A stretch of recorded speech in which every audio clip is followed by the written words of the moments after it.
Hello दोस्तों, कैसे हैं आप लोग। आइए आज हम जानते हैं कि स्पाइन सर्जरी क्या होता है और क्यों होता है। रीढ़ की समस्याओं को दूर करने के लिए की जाती है।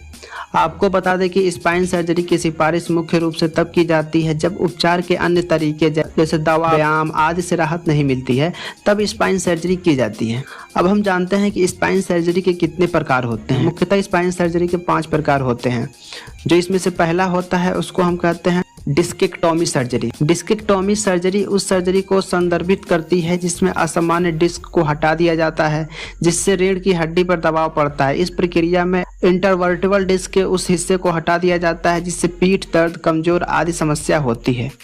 दूसरा जो होता है स्पाइनल फ्यूजन। इसमें रीढ़ की हड्डी को छोटी हड्डी से संबंधित समस्या को हल करने के लिए जाने वाली प्रक्रिया को स्पाइनल फ्यूजन कहते हैं। तीसरा जो होता है लैमिनेक्टोमी।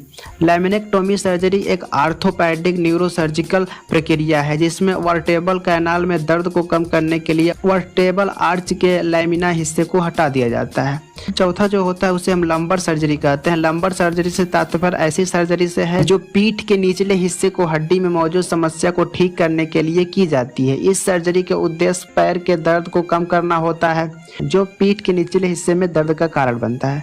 पांचवा डिस्क रिप्लेसमेंट सर्जरी। इस सर्जरी को आर्टिफिशियल डिस्क रिप्लेसमेंट के रूप में भी जाना जाता है, जिससे इंटरवर्टिबल डिस्क को आर्टिफिशियल डिस्क से बदल दिया जाता है। अब हम जानते हैं कि सर्जरी कब होती है। कोई भी डॉक्टर किसी भी व्यक्ति को कुछ विशेष परिस्थितियों में ही स्पाइन सर्जरी कराने की सलाह देते हैं, जैसे सर्वाइकल होना। स्पाइन सर्जरी तब भी की जाती है जब कोई व्यक्ति सर्विक्स से परेशान है। वैसे तो सर्वाइकलिजिया से पीड़ित व्यक्ति इससे निजात पाने के लिए दवा और व्यायाम करता है, लेकिन जब उसे इसका कोई फायदा नहीं मिलता है तो इसके लिए स्पाइन सर्जरी मददगार साबित हो सकता है। रीढ़ की हड्डी में दर्द। जब किसी व्यक्ति को रीढ़ की हड्डी में दर्द होता है और उससे किसी अन्य तरीके से आराम नहीं मिलता है तो डॉक्टर उसे स्पाइन सर्जरी कराने की सलाह देते हैं ताकि वो अपना जीवन बिना दर्द के बिता सके। स्पाइन ट्यूमर को हटाना। अगर किसी व्यक्ति को स्पाइन ट्यूमर की समस्या है तो उसे स्पाइन सर्जरी से दूर किया जा सकता है। स्पाइन सर्जरी ट्यूमर को हटा देते हैं ताकि वो शरीर के अन्य हिस्सों में न फैले। पीठ के निचले हिस्से में असहनीय दर्द। पीठ के निचले हिस्से के असहनीय दर्द से परेशान व्यक्ति को स्पाइन सर्जरी की सलाह दी जाती है। स्पाइन सर्जरी इस दर्द को कम करता है और व्यक्ति को राहत देता है। कई अन्य तरीके कारगर साबित नहीं होते हैं। जब किसी व्यक्ति को किसी अन्य तरीकों से रीढ़ की हड्डी की समस्या से राहत नहीं मिलती है तो उसे स्पाइन सर्जरी की सलाह दी जाती है। अब हम जानते हैं कि स्पाइन सर्जरी कैसे की जाती है। स्पाइन सर्जरी को 5 प्रकार में किया जाता है। यह रीढ़ की समस्याओं को हल करने के लिए स्पाइन सर्जरी की जाती है। इस प्रक्रिया में कुछ महत्वपूर्ण चरण शामिल है जो इस प्रकार से हैं, जैसे कि स्टेप फर्स्ट जो होता है उसमें रीढ़ की हड्डी के हिस्से को हटाना। दरअसल स्पाइन सर्जरी को शुरुआत में डॉक्टर रीढ़ की हड्डी को उस हिस्से को हटा देते हैं जिससे दर्द होता है। दूसरा जो स्टेप होता है रीढ़ की मांसपेशियों पर दबाव डालना। रीढ़ की हड्डी के दर्द वाले हिस्से को हटाने के बाद डॉक्टर रीढ़ की मांसपेशियों पर दबाव डालते हैं ताकि वो मांसपेशियों में मौजूद दर्द को कम कर सके। तीसरा स्टेप कमर दर्द और कमजोरी को कम करने के लिए रीढ़ की हड्डी की मांसपेशियों पर दबाव डालने से पीठ दर्द और कमजोरी कम हो जाती है। चौथा स्टेप रीढ़ की समस्या का समाधान। पीठ के दर्द और कमजोरी को कम करने के साथ साथ रीढ़ की समस्या भी दूर होती है।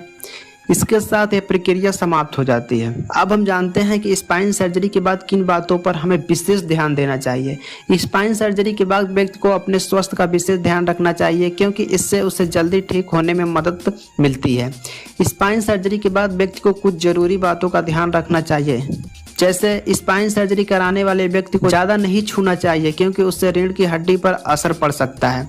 भारी वस्तुओं को उठाने से बचे। यदि किसी व्यक्ति को हाल ही में रीढ़ की हड्डी की सर्जरी हुई है तो उसे भारी वस्तुओं को नहीं उठाना चाहिए। इस सर्जरी से गुजरने वाले व्यक्ति को अचानक मुड़ना नहीं चाहिए क्योंकि इससे उसकी रीढ़ की हड्डी में चोट लग सकती है। फिजियोथेरेपी। स्पाइन सर्जरी के बाद फिजियोथेरेपी एक बेहतर विकल्प साबित हो सकता है क्योंकि यह शरीर की मांसपेशियों को खोलता है और व्यक्ति के स्वास्थ्य में तेजी से सुधार करता है। यदि किसी व्यक्ति को हाल ही में स्पाइन सर्जरी है तो उसे सभी सावधानी बरतनी चाहिए और नहाते समय सर्जरी क्षेत्र पर एक पट्टी या टेप का उपयोग करना चाहिए ताकि सर्जरी वाले स्थान पर पानी न जाए। उम्मीद है कि आपको वीडियो अच्छी लगी होगी। ऐसे ही वीडियो देखने के लिए मेरे चैनल को सब्सक्राइब करें, लाइक करें और शेयर करें।